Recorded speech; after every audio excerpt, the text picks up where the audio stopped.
The village lay in the gray hollow of hills. The ground was cracked, the streams dry, and the cattle thin. For 3 winters the frost had bitten deep, and the earth would not give. The people went about their work with bowed heads. They hauled water from distant wells and sifted the soil for what little seed they might plant. Children learned the weight of a heavy heart before they knew the lift of a song. Paths between houses thinned, for the people had become small and quiet, like stones in a dry riverbed. And still the people worked the ground. What, if anything, could make it yield again? It was the longest winter any could remember, and yet the frost passed, and still the land refused to soften. One morning, a woman named Mara walked to the edge of her field. She was a woman who had lost much, yet she still carried her spade. She sank her hands into the hard clods and turned them, expecting the usual crumble of dust. Instead, the soil was damp and rich beneath her fingers. She did not believe it. She dug deeper, and the smell of the earth came back to her, fresh, sweet, and cool, like a memory of rain. She did not shout, she simply began to work. But soon the word moved. The men who measured the wells each dawn found them changed. Where the ground had been dead, small shoots pressed through the soil, green as the first light. The brook that had vanished into stone returned with a gentle murmur, filling troughs and washing the dust from thirsty hands. No cloud had come, no storm had broken. The wind blew as it had always done, and the sun rose in its same cold place. Yet the land itself had opened. Where it had been barren, it bore.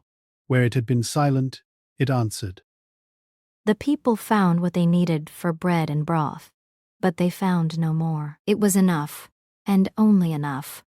The land moved as if it measured necessity with its own hand. It did not fill the barns of those who had waited in comfort, nor did it answer those who had sought to profit from the lean years. It touched the hands that were already in the dirt. It touched the arms that carried the pails for the weak, the feet that had stayed on the path when the path led nowhere, and the eyes that had refused to turn away from the hungry.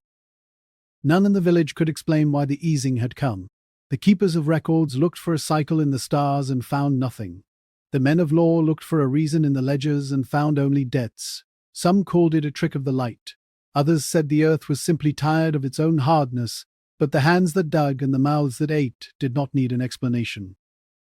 For a long week, the easing held. Mara kept vigil over her field, seeing the shoots rise not in a burst of plenty, but in a steady, quiet promise. Children played near the water, their laughter sounding strange and new in the valley. The old sat by the fences, watching the green return to the slopes. They saw that the yielding was measured. It moved from field to field, following no rule the villagers could name. It stayed where the care was constant. Where the heart had gone cold or the hand had grown idle, the ground remained as iron.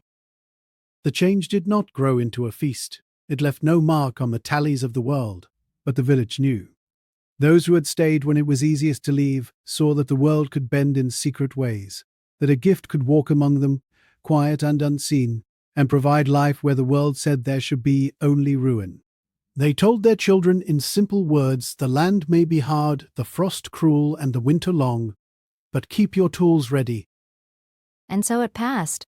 The winter became spring, and the village lived. The wells held, the fields bore, and the flocks multiplied. Yet all who had seen the easing knew that the gift was not theirs to command. It had arrived without being earned, and it remained only as long as they remained present to receive it. It left behind the quiet knowledge that even when the earth goes silent, the life within it is only waiting for a hand that refuses to let go. If the whispers of the earth stirred recognition in your soul, carry that feeling outward. Nurture it, share it freely, and honor it with your toil. Each act of tending strengthens the bond to the land, feeding the labor of understanding that weaves through our lives. Your hands, joined in this quiet work, keep hope alive, examining not only your own heart, but also the patterns of resilience that emerge from hardship. Leave your marks where they may guide others, in furrows or footprints, and follow the paths we have traced through seasons of struggle. Know that by standing with this effort, you sustain a legacy.